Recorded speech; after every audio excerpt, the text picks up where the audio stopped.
کہتے ہیں کہ غنیت الطالبین میں ہے کہ بہت سارے فرقے ہیں اور ان میں ایک فرقہ ناجیہ ہے، اور ان کے بارے میں لکھا ہے کہ وہ فرقہ ناجیہ اصحاب حدیث ہیں۔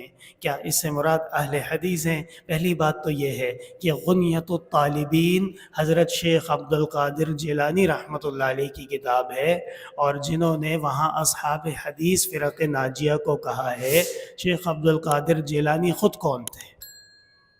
غیر مقلد تھے وہ؟ ہرگز نہیں، حنبلی تھے وہ۔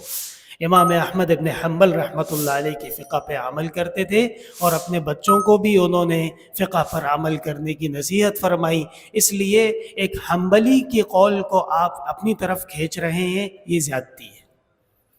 اگر وہ واقعی فرماتے کہ جی یہ جو ہر وقت اپنے آپ کو جو اہل حدیث کہتے ہیں اصل میں تو یہ غیر مقلد ہے، تو اگر ایسا ہے تو پھر شیخ عبد القادر تو ہرگز غیر مقلد نہیں تھے۔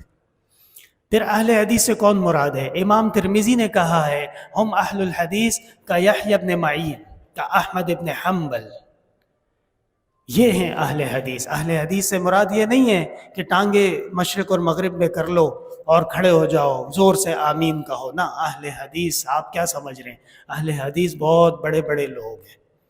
امام احمد ابن حنبل 10 لاکھ حدیث حضرت کو زبانی یاد تھی، اور امام بخاری یہ اہل حدیث میں سے، امام ترمذی، امام مسلم، امام ابو داؤد، یہ ہیں جو حدیث کی زندگی حدیث کے لیے وقف کر چکے ہیں۔